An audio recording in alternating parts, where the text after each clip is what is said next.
lo han hecho, cardiopatías congénitas, Kawasaki e insuficiencia cardíaca. Un segundito, a ver, que se cargue los hechos. Cada una tiene su importancia debido a su frecuencia, a su agresividad, al compromiso que pueda tener en el pequeño paciente, como vamos a poder observar. ¿Ya? Un segundito y empezamos. Entonces, iniciamos con cardiopatías congénitas. Cualquiera que desee participar, ya saben que pueden interrumpir en cualquier momento o para acotar cualquier otra información que puedan tener. ¿Qué son cardiopatías congénitas? ¿Qué se considera una cardiopatía congénita? Son alteraciones estructurales producidas por los defectos en la formación del corazón o de los grandes vasos durante el periodo embrionario. La más frecuente es la comunicación interventricular. Esa es la más frecuente. En cuanto a la epidemiología, tenemos que se presenta en el 1% de recién nacidos. De ese 1%, 90% son multifactoriales, el 5% son causadas por problemas ambientales y el resto ya sea por enfermedades que padezca la madre, como son rubiola, el uso de la talidomida, que gracias a Dios ya no se lo utiliza, es decir, drogas que puedan causar malformaciones congénitas. Por supuesto, el uso del alcohol y del cigarrillo. En la mayoría de las cardiopatías congénitas existe una causa multifactorial, como ya dijimos. Son raros los casos ligados a una única mutación genética concreta. La posibilidad de transmisión a la descendencia o repetición de otro defecto congénito en un hijo es muy baja y oscila entre el 3% y el 5%, como ya lo indicó alguna de sus compañeras en su intervención. Entonces, el hecho de que se repitan las cardiopatías dentro de un grupo familiar de los hijos de o en la descendencia de un individuo es baja. Ahora, aparecen aproximadamente en el 1% de los recién nacidos vivos, como ya indicamos. Ahora, la clasificación. ¿Cómo se clasifican? Está bien, sus compañeros dijeron dependiendo de si son cianosantes, no cianosantes, si el chung es derecho, izquierdo o izquierdo, derecho. Primero tenemos aquellas que producen cortocircuitos de izquierda a derecha. Por lo tanto, es el paso de sangre de la circulación sistémica a la pulmonar. Tenemos las comunicaciones interventriculares y comunicaciones interauriculares, como son el ductus arteriovenoso persistente y el foramen oval permanente. Tenemos aquellas que producen obstrucción al flujo sanguíneo. Esto es, por ejemplo, tenemos la coartación de la aorta, la estenosis aórtica y la pulmonar. Y tenemos las cardiopatías congénitas cianógenas, aquellas que son cianosantes, en que el flujo sanguíneo normal va desde la circulación pulmonar a la sistémica, pasando sangre no oxigenada a los tejidos, provocando entonces cianosis por el color morado que tiene el paciente a nivel de labios, a nivel del lecho unguial, que es lo más visible. Tenemos como ejemplo la tetralogía de Fallot y la transposición de los grandes vasos. Bueno, conociendo entonces esto, podemos clasificarlas. Miren este cuadro, en que las podemos clasificar en cardiopatías congénitas acianóticas, o sea, no cianosantes, y las cardiopatías congénitas cianosantes, con cortocircuito entonces de derecha a izquierda. Tenemos aquellas cardiopatías no cianosantes. 1. Con cortocircuito de izquierda a derecha, o sea, del corazón izquierdo hacia el corazón derecho. Tenemos aquellas como son la comunicación interventricular, la comunicación interauricular, el ductus, el canal auriculoventricular, el drenaje venoso anómalo pulmonar parcial. Todos ellos entonces son no cianosantes, con cortocircuito izquierda-derecha. Tenemos aquellas que tienen obstrucción del corazón izquierdo, producidas por obstrucción del corazón izquierdo, como son la coartación de la aorta, la estenosis aórtica, estenosis mitral, hipoplasia del ventrículo izquierdo. Y tenemos las insuficiencias valvulares, entre otras, como la insuficiencia mitral, insuficiencia aórtica, la estenosis pulmonar y la estenosis de las ramas pulmonares. Entonces, todas estas patologías son no cianosantes. Las cardiopatías congénitas cianosantes con cortocircuito, entonces, de derecha a izquierda, en que lleva sangre no oxigenada a la circulación general, vamos a tener aquellas patologías producidas por una obstrucción del corazón derecho, como son la tetralogía de Fallot, atresia pulmonar, el ventrículo único o atresia tricuspidia con estenosis pulmonar. Cuando se produce una mezcla total de sangre, como son cuando ocurre el ventrículo único, la atresia tricuspidia sin estenosis pulmonar, el truncus arterioso, el drenaje venoso anómalo pulmonar total. Y cuando existe una falta de mezcla, como en la transposición de grandes vasos. Entonces, vemos aquí, entonces, cómo las podemos clasificar en cianosantes, no cianosantes, y dependiendo también de la patología que presente. Ahora, podemos ver en el siguiente slide, en cambio, que la frecuencia con que se presenta. Ya, esto es importante porque entonces vemos que cómo se pueden ir presentando dependiendo de la frecuencia en que se pueden presentar estas patologías. Como dijimos, la más frecuente, con un 30-35% de cardiopatías congénitas, es la comunicación interventricular. En segundo lugar, se encuentran dos patologías como son la comunicación interauricular, como el ostium secundum o el conducto arterioso persistente. Tenemos luego en presentación la coartación de la aorta, la tetralogía de Fallot, la estenosis valvular pulmonar y la transposición de grandes vasos, todos ellos comparten el mismo porcentaje.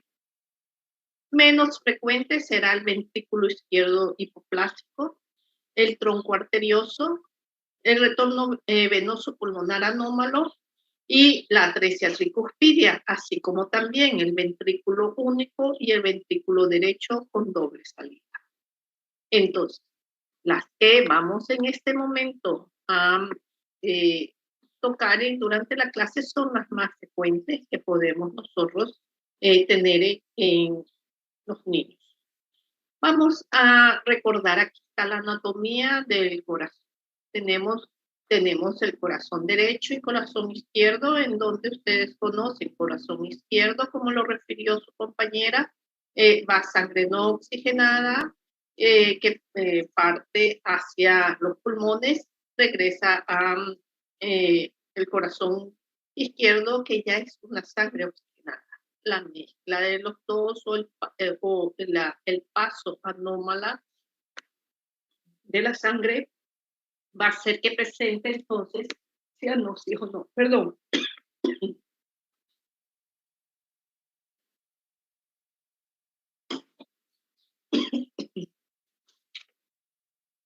Ay, perdón.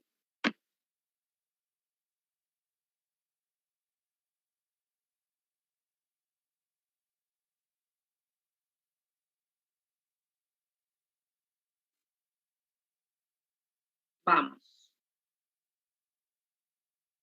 En el siguiente, entonces, vamos a empezar viendo según el orden de frecuencia las diferentes patologías. La comunicación interventricular. Dijimos que es la más frecuente y se trata de la comunicación entre los dos ventrículos. Aquí vemos cómo está el corazón normal con el septum está totalmente normal, el interventricular, aquí vemos cómo hay una comunicación interventricular. Repetimos, es la cardiopatía congénita más frecuente al nacer. La CIB se puede cerrar de forma espontánea, hasta un 40% de casos, o sea, casi la mitad de niños que nacen con una CIB se puede cerrar en los primeros 6 meses de vida, ya sin ningún tratamiento.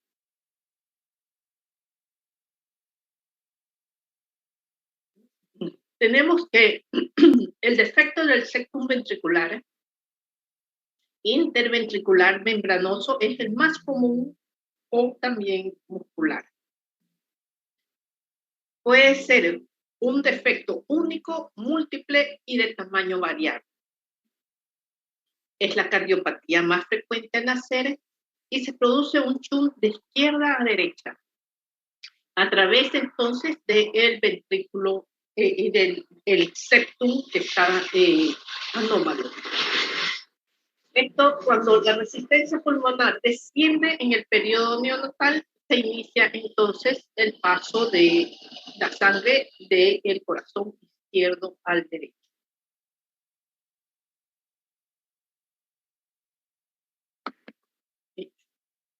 Los tipos de comunicación interventricular, según la localización dentro del tabique interventricular.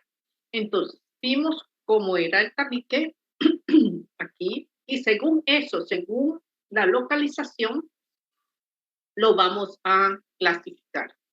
Tenemos así que tenemos las CIB membranosas o perimembranosas, que son las más frecuentes, situadas cerca de la válvula tricúspide. Le siguen en frecuencia las CIB musculares, localizadas en el septum muscular. El otro tipo de CIB más raras son las CIB subpulmonares y las CIB tipo carnal. Esto según la localización. Ahora, ¿cuáles son los signos de una comunicación interventricular? ¿Ya? Tenemos un soplo holosistólico, La auscultación principal se va a realizar a nivel del borde external izquierdo inferior. Este soplo se puede irradiar al borde external derecho inferior. La intensidad varía de acuerdo al tamaño del CIB.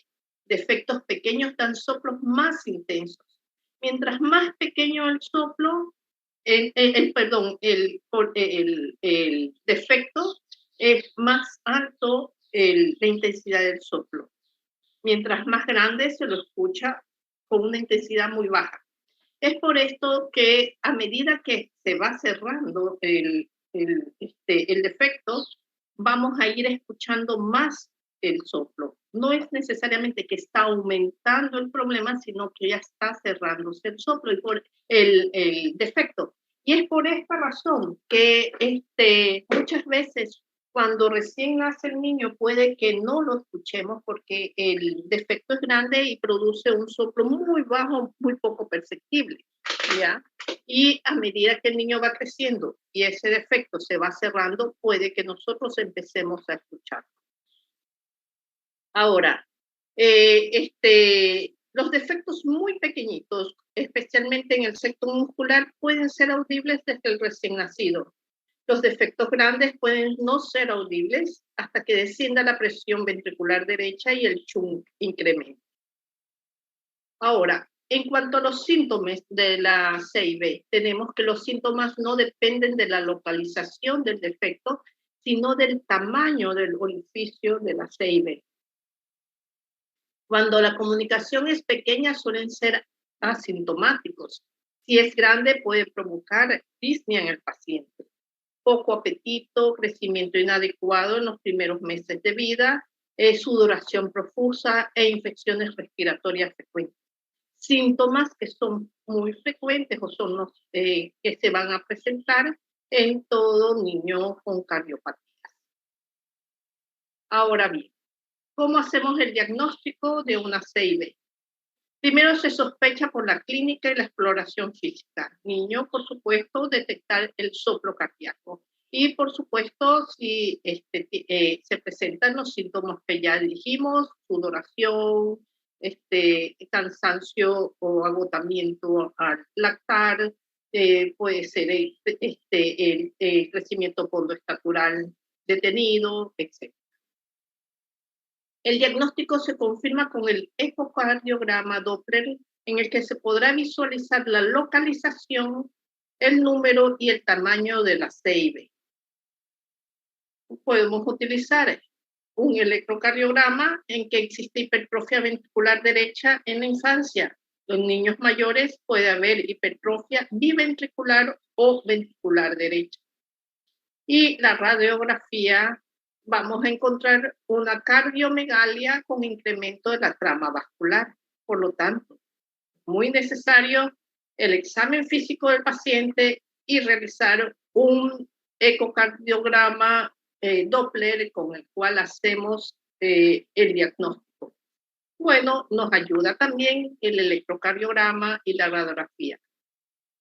Ahora bien, ya pasamos ahora al segundo defecto según frecuencia, que sería el defecto del septum auricular, eso es el CIA.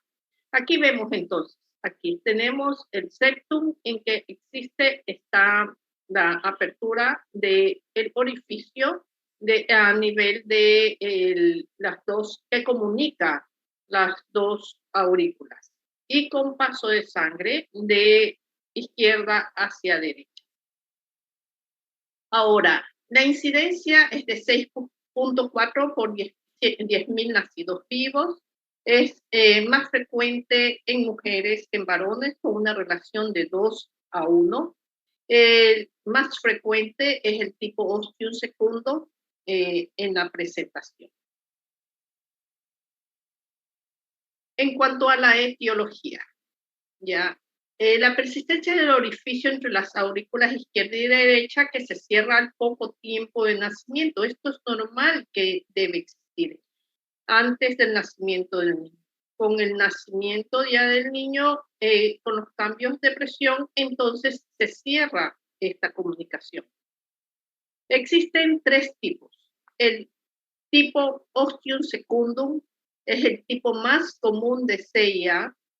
Esto se debe a una excesiva reabsorción del septum primum o desarrollo inadecuado del septum secundum.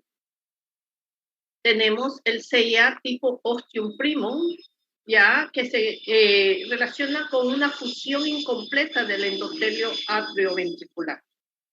Y en tercer lugar tenemos la CIA tipo senovenoso, que se localiza en otras zonas del tabique interauricular. Las CIA tipo seno venoso se asocian con frecuencia a anomalías del drenaje venoso pulmonar, fundamentalmente de las venas pulmonares que drenan a la aurícula derecha, territorio pulmonar, en lugar de la aurícula izquierda, que sería el territorio sistémico. O sea, existe un drenaje anómalo de las venas pulmonares a nivel cardíaco. Entonces, aquí tenemos la comunicación interauricular. En cuanto a los síntomas de la CIA, ¿ya? En los síntomas de la CIA, la mayoría son asintomáticos. Se identifican al realizar un ecocardiograma tras la detección de un soplo cardíaco. Si hay síntomas, pueden ser leves y consisten ante todo de infecciones pulmonares frecuentes, ligera intolerancia al ejercicio, leve retraso del crecimiento. Las CIA grandes pueden manifestarse recién a la edad adulta, con intolerancia al ejercicio, palpitaciones provocadas por arritmias, síntomas de insuficiencia cardíaca derecha como intolerancia al ejercicio, retención de líquidos. Existe en algunos casos cianosis. Esto indica que debido a la sobrecarga derecha se ha invertido el flujo pasando desde la circulación pulmonar a la sistémica. Entonces, Miren esto que muchas veces pasa desapercibido y muchas veces se ha detectado recién que existe una comunicación interauricular en grandes deportistas al realizarse los chequeos continuos ya en la edad adulta o en pacientes que se hacen chequeos justamente para ver las capacidades cardíacas para el ejercicio. Ahora, ¿cuáles son los signos y el diagnóstico de la CIA? Va a haber un murmullo sistólico de eyección a la izquierda del borde external inferior, ya el soplo. Va a haber un S2 audible, o sea, un R2 o S2 audible. Ocasionalmente puede haber un S1, un clic de eyección pulmonar. Recuerden ayer los gráficos que ya indicamos. El diagnóstico se sospecha por la clínica y la exploración física. El electrocardiograma puede mostrar hipertrofia ventricular derecha y desviación del axis. Y la radiografía va a demostrar la hipertrofia ventricular derecha y auricular derecha y trama vascular pulmonar. Por supuesto, el ecocardiograma Doppler es el que nos va a dar el diagnóstico definitivo de la CIA. En cuanto al pronóstico de una CIA, las CIAs pequeñas tienen buen pronóstico y no precisan de tratamiento, pueden cerrar durante el primer año. Pueden permanecer asintomáticas hasta adultos, 30 años muchas veces. La hipertensión pulmonar, arritmia, fallo cardíaco, regurgitación mitral y tricuspidia pueden presentarse. Las CIA grandes, cuando se realiza un diagnóstico y reparación tempranas, por lo general tienen un pronóstico excelente. Si se diagnostican tardíamente o si no se reparan, pueden tener mal pronóstico. Cuando las CIA son muy grandes, deben de ser reparadas en forma temprana. Alison María. Doctora, ¿hasta qué edad podríamos esperar para que se dé un cierre espontáneo? Generalmente se cierran, como dijimos, las muy pequeñas al año de edad ya se están cerrando. Pero si persisten, tenemos que hacer ya los estudios e ir viendo la hemodinámica que presenten, especialmente con el ecodoppler, y podemos entonces observar si son grandes y hay ya un gran shunt, tenemos nosotros que, y estén ya presentándose síntomas, se deberá hacer el seguimiento a fin de valorar si se requiere una cirugía o no. Las grandes, sabemos que desde el inicio se hace ya el control ecocardiográfico y se sabe que es difícil o imposible que cierren y deberán de ser reparadas quirúrgicamente. No esperar muchos años, mientras más pequeño es el paciente que vamos a reparar el defecto, será una reparación prácticamente total sin síntomas posteriores. ¿Ya? Pero generalmente, si son pequeñas al año de edad, ya debe de estar prácticamente, van a cerrar. Pero hay que irles haciendo el seguimiento. Por supuesto, muchas pasan desapercibidas si son muy pequeñas.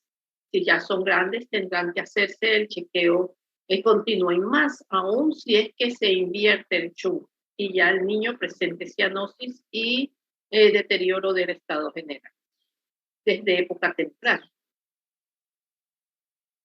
En cuanto, si pasamos ahora al conducto arterioso persistente, ya dijimos que estaba en tercer lugar.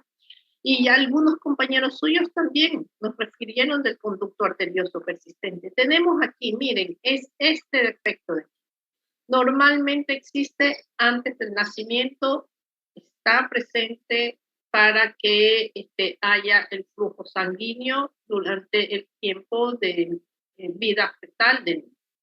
Pero en el momento del nacimiento, con la primera respiración, con el cambio de presiones, esto se debe colapsar. Entonces, el defecto del ductos arteriosos es el que conecta la aorta con la arteria pulmonar que se cierra después del nacimiento. El cierre es mediado por la contracción muscular y la proliferación de la íntima venosa inducida por el cambio de prostaglandinas al nacimiento. Por eso es que se deben de utilizar prostaglandinas en pacientes en que persista este ductus arterioso. ¿Ya? Ahora, se manifiesta cuando la resistencia vascular pulmonar desciende después del nacimiento, resultando un shunt de izquierda a derecha y finalmente una enfermedad vascular obstructiva. Se presenta más frecuente en mujeres con una relación de 2:1 y es común en el recién nacido prematuro. En el recién nacido prematuro puede pues persistir el ductus arterioso y la necesidad de utilizar prostaglandinas para su cierre.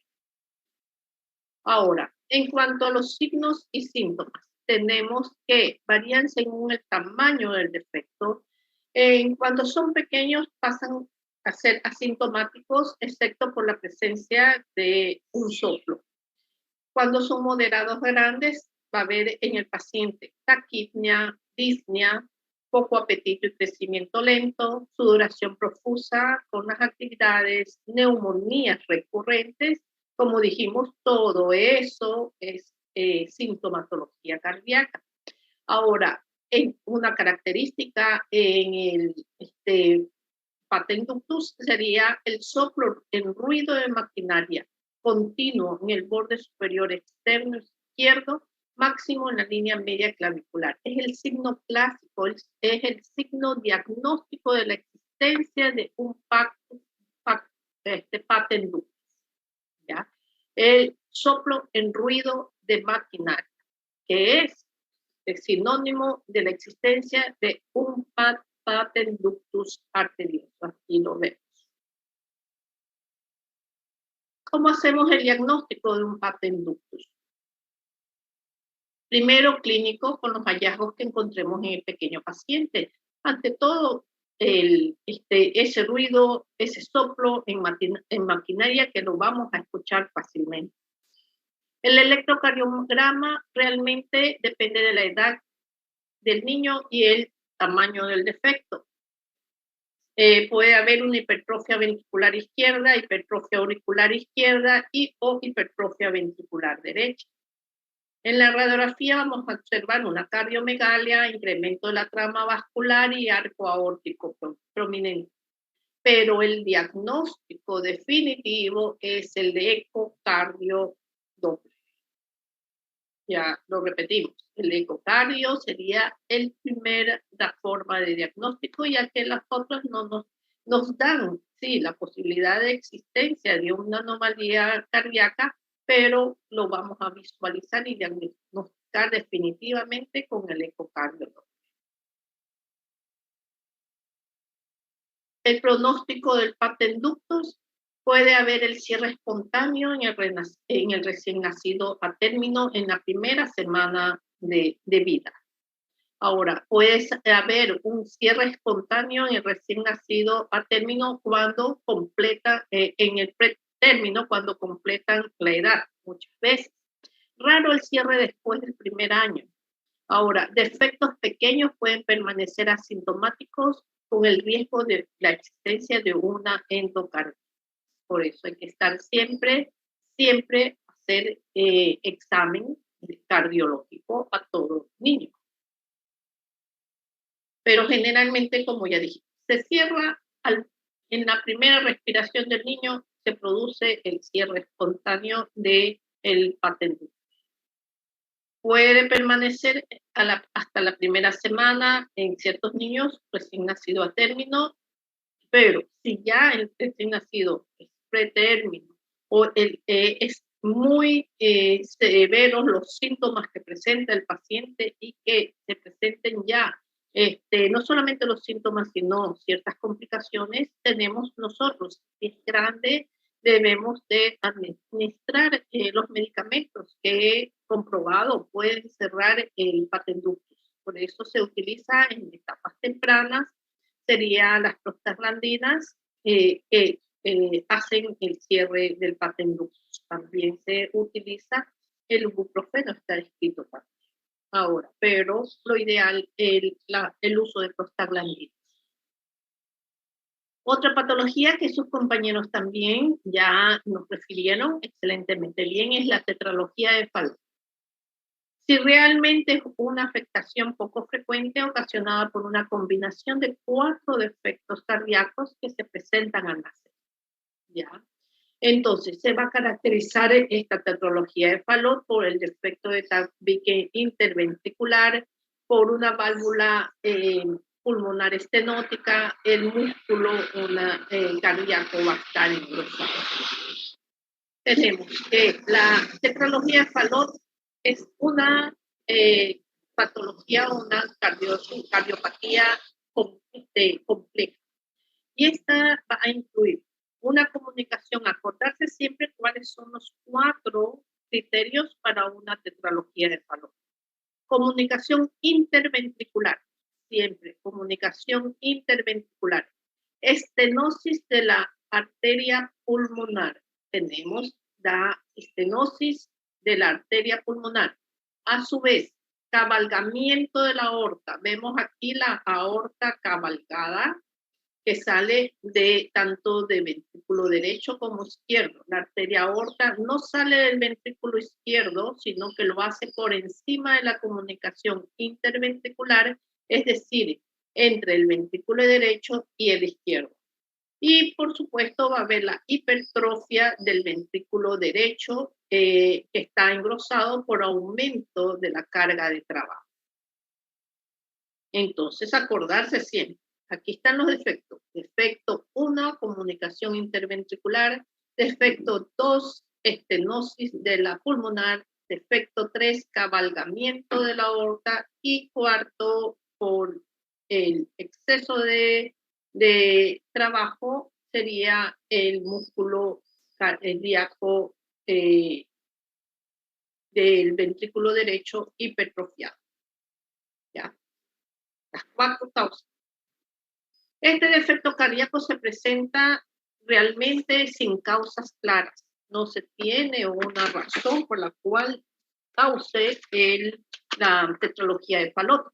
Se puede asociar al consumo excesivo del alcohol durante el embarazo, como dijo su compañero, la rubiola materna que causa tantas malformaciones o congénitas, a su vez también una nutrición deficiente durante la gestación. El consumo de medicamentos para controlar convulsiones y diabetes también se han asociado con la tetralogía de Fallot.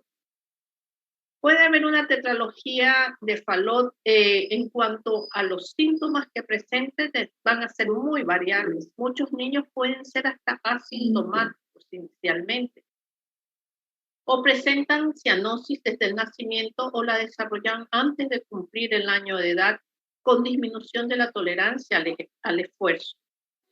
Es frecuente encontrar acropatías, es decir, engrosamiento del extremo de los dedos en palillo de tambor. La postura típica en cuclillas, squatting, es decir, el niño camina, se agota y lo que hace es ponerse en cuclillas para facilitar el retorno de venoso y ayudar así entonces el paso de su sangre oxigenada. Puede presentar crisis hipoxémica ese pequeño paciente ante determinados estímulos como el llanto, el dolor, con aumento severo de la cianosis, agitación, pérdida de fuerza, síncope y que puede llegar a causar la muerte. Las complicaciones que se pueden presentar serán anemia, embolismos, coagulopatías, endocarditis infecciosa e infartos cerebrales. Miren entonces la sintomatología del niño con tetralogía de Fallot. Igual como dijimos, puede empezar asintomática y progresivamente que el niño crece, entonces ir presentando los diferentes síntomas que hay que inmediatamente identificarlos para poder tener un diagnóstico y la solución adecuada del problema. El diagnóstico, por supuesto, sospechar por la clínica. En un recién nacido, porque escuchamos ya un soplo cardíaco con hipoxemia y en ocasiones con cianosis. En el electrocardiograma puede haber desviación del axis hacia la derecha e hipertrofia ventricular derecha. Hasta eso no nos da un diagnóstico. La radiografía clásico, el signo de la bota. Sí, el signo de la bota en una radiografía es clásico o se la asocia con la tetralogía de Fallot. En el ecocardiograma Doppler, eso es confirmatorio. Una vez más repetimos, se confirma con ecocardiograma. El cateterismo estaría indicado en pacientes en los que se vayan a operar. Antes de la operación se debe de hacer un cateterismo cardíaco, sobre todo para ver si se asocia a anomalías de las arterias coronarias o de las arterias pulmonares periféricas. El pronóstico de la tetralogía de Fallot es malo sin cirugía. Mejora claramente a lo largo, a largo plazo tras la cirugía exploradora. Gracias a los adelantos de cirugía de corazón abierta, tenemos muchos niños en que se ha resuelto adecuadamente y con buen pronóstico la tetralogía de Fallot. Solo un 6% de pacientes no operados han llegado a cumplir 30 años y un 3% han cumplido los 40 años. Por eso es lo necesario una reparación quirúrgica a tiempo. Vean esto, la sobrevida de un paciente sin cirugía no es más de 30 a 40 años. De los niños operados con buen resultado, la mayoría llegan adultos teniendo una vida relativamente normal. Ahora, pasamos a la transposición de los grandes vasos. No recuerdo si alguno de ustedes tocaron la transposición de grandes vasos. Es una anomalía cardíaca congénita en que la aorta sale enteramente en su mayor parte del ventrículo derecho. ¿Ya? Aquí vemos cómo la aorta sale del ventrículo derecho. Ya, la aorta. Esto de aquí tenemos un corazón normal. Ya, la aorta lleva sangre oxigenada porque sale del ventrículo izquierdo. En este caso, en la transposición, en cambio, la aorta va a salir directamente del ventrículo derecho. ¿Ya? Entonces, ¿en qué consiste la transposición de los grandes vasos? En que la aorta sale enteramente o en su mayor parte del ventrículo derecho y la arteria pulmonar sale enteramente o en su mayor parte del ventrículo izquierdo. ¿Ya? Entonces, hay una discordancia ventriculoarterial. Aquí vemos entonces, lo normal sería, aquí sería arteria pulmonar, sale de ventrículo derecho y la aorta de ventrículo izquierdo. En la transposición totalmente lo contrario. Aorta del ventrículo derecho y la pulmonar de la ventrículo izquierdo, por lo tanto, llevará en la aorta sangre no oxigenada a todo el cuerpo. Tenemos esta dextrotransposición de las grandes arterias. La sangre no oxigenada que regresa al corazón derecho ingresa en la circulación, lo que causa cianosis grave. Ahora, la sangre oxigenada que regresa sería a la circulación nuevamente entra a la circulación pulmonar y hay hipertrofia del ventrículo derecho y el foramen oval, lo que permite una mezcla, pero esto es totalmente inadecuado. Las presiones auriculares son presiones medias. Entonces tenemos aquí como la presencia entonces que de la aorta, la sangre no oxigenada ingresa a la aorta y ocasiona entonces la cianosis muy grave, ¿ya? Debido entonces que va a la sangre a la circulación general. En cambio, la sangre oxigenada se regresa nuevamente a la aurícula izquierda y reingresa nuevamente a la circulación pulmonar. Hay una circulación enteramente de ventrículo derecho hacia el pulmón y así sucesivamente. Y en cambio, del ventrículo izquierdo sale a la circulación y retorna. Entonces, esta es la transposición de los grandes vasos. Existe una separación completa de la circulación pulmonar y sistémica.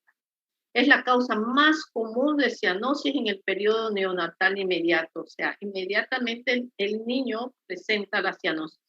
La incidencia es de 4.8 por 10.000 nacidos vivos, una frecuencia hombre-mujer de 3 a 1. ¿Ya? Tenemos aquí que los signos y síntomas diagnósticos de la transposición de los grandes vasos. El soplo no es un hallazgo significativo. Ese chico no se va a manifestar por un soplo. Aunque puede haber un S2 audible, existe el cianosis, que es el signo dominante inmediatamente después del nacimiento. Nace el niño y permanece cianótico. El diagnóstico va a ser clínico inicialmente. El electrocardiograma va a demostrar hipertrofia ventricular derecha y desviación del axis derecho. La radiografía cardiomegalia leve por incremento de la vasculatura pulmonar. Ahora, va a haber la silueta clásica que vamos a observar es como un huevo colgado en una cuerda, debido al estrechamiento del mediastino resultado de la posición anterior de la aorta y posición posterior de la pulmonar. Y por supuesto, el ecodoppler es el diagnóstico definitivo del paciente. La reparación debe ser, bueno, ahora inmediata. Ese chico debe de repararse quirúrgicamente, diagnosticarse y hacer la reparación quirúrgica para que pueda continuar con su vida. Caso contrario, no vamos a tener buen pronóstico debido a que están separadas totalmente las circulaciones. Ahora, el tronco arterioso persistente. Ya tenemos el tronco arterioso persistente en que nosotros vamos a poder realizar la cirugía, y aquí podemos ver cómo se ha implantado una nueva válvula y una nueva arteria para cuando existe un solo tronco único que parte desde el ventrículo y ventrículo derecho e izquierdo. El tronco arterioso persistente se ocurre durante el desarrollo fetal. El tronco primitivo no se divide en arteria pulmonar y en arteria aorta, como vemos aquí.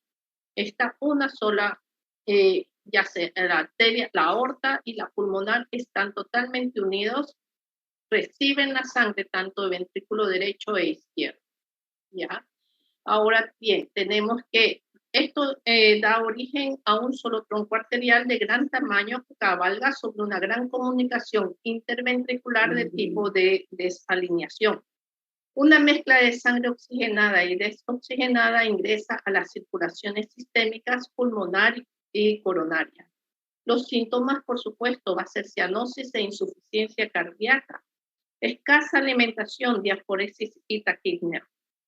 Son frecuentes un primer ruido cardíaco normal y un segundo ruido cardíaco intenso y único. Los soplos pueden ser variables. El diagnóstico se realiza siempre por ecocardiograma o por cateterismo cardíaco, y el tratamiento médico de la insuficiencia cardíaca es seguido por reparación quirúrgica temprana. Esto es el tronco arterioso persistente, como ya lo indicamos. Ahora, otra patología en frecuencia sería la estenosis aórtica. Es una cardiopatía congénita muy poco frecuente, ¿ya? Se presenta en el 10% de todas las cardiopatías congénitas. Es la causa más frecuente de obstrucción a la salida del ventrículo izquierdo. Tenemos aquí la estenosis de la aorta, ¿ya? De la válvula aórtica. Entonces, no podrá salir la cantidad de sangre suficiente hacia la aorta. Tenemos aquí una válvula aorta normal, ya una válvula aórtica con estenosis. Vemos la diferencia como la válvula no se realiza la apertura adecuada. En cuanto la estenosis de la válvula aórtica, existen una amplia gama de presentaciones dependiendo de su severidad y de la edad del paciente. Puede ser desde asintomático o con síntomas de diversa intensidad, igual que el resto de pacientes con policnia, dolor precordial. Puede presentarse endocarditis infecciosa, insuficiencia cardíaca, síncope, shock cardiogénico, una muerte súbita que puede presentarse entre 1 a 2% de pacientes. El diagnóstico, por supuesto, clínico y con un electrocardiograma que va a presentar hipertrofia ventricular, una radiografía con aorta ascendente prominente, un ecodoppler diagnóstico, por supuesto, la cateterización para comprobar y programar para la cirugía y cambio de válvula. Tenemos ahora la estenosis valvular pulmonar. Es la estrechez del tracto de salida del ventrículo derecho hacia los pulmones. Se localiza en el infundíbulo del ventrículo derecho con un anillo pulmonar, una válvula pulmonar o una arteria pulmonar. Tenemos aquí a esos niveles podría presentarse. El ventrículo derecho tiene que impulsar sangre hacia el pulmón con mayor fuerza para poder atravesar esa estenosis. Y se va a producir, por lo tanto, se va a acompañar rápidamente por una hipertrofia del ventrículo derecho. ¿Ya? Entonces, aquí lo vemos cómo está la estenosis valvular pudiéndose presentar entonces en esta situación y con compromiso de las diferentes secciones que aquí se encuentran. Ahora bien, tenemos que existen 4 tipos diferentes de estenosis pulmonar. Tomando en cuenta entonces la localización. Tenemos la estenosis valvular pulmonar, en que las aletas de la válvula son más gruesas o más angostas de lo normal. Cuando se tiene una estenosis supravalvular pulmonar, la parte de la arteria pulmonar por encima de la válvula pulmonar es más angosta que lo normal. Otra es cuando la estenosis es subvalvular pulmonar o infundibular. El músculo debajo del área de la válvula es más grueso de lo normal. Eso estrecha el tracto de salida del ventrículo derecho. Y por supuesto hay una cuarta forma que sería la estenosis periférica de las ramas pulmonares, en que la arteria pulmonar derecha o izquierda o ambas son más angostas de lo normal. La estenosis pulmonar aislada representa solo el 5 al 10% de casos de los defectos cardíacos congénitos, ¿ya? En el recién nacido puede ser, la estenosis puede ser muy severa o crítica. Se puede originar por la ausencia total de esta sintomatología, por ausencia total de sangre en los pulmones, con la insuficiencia ventricular derecha aguda y la muerte del neonato. Por lo tanto, el diagnóstico ideal es de que ya se realice antenatalmente. Los neonatos con estenosis algo más leves pueden presentar cianosis al pasar la sangre no oxigenada retrogradamente del ventrículo derecho a la aurícula derecha y de la aurícula izquierda a través de CIA o foramen oral. O sea, persiste el foramen abierto. El diagnóstico será clínico con radiografía, electrocardiograma, ecocardiograma Doppler, que nos va a dar el diagnóstico y el cateterismo. Entonces, los síntomas pueden ser muy severos, ¿ya? Pero disminuirán dependiendo de que si se permanecen abiertos, entonces el foramen, el agujero oval y el agujero, perdón, la comunicación interauricular o interventricular. Eso entonces con las cardiopatías congénitas más frecuentes que ustedes sí ya nos presentaron y que habíamos visto las partes más importantes tal como lo reseñaron sus compañeros. ¿Algo que deseen consultar, por favor? Si desean consultar o colaborar con alguna otra opinión o conocimiento sobre el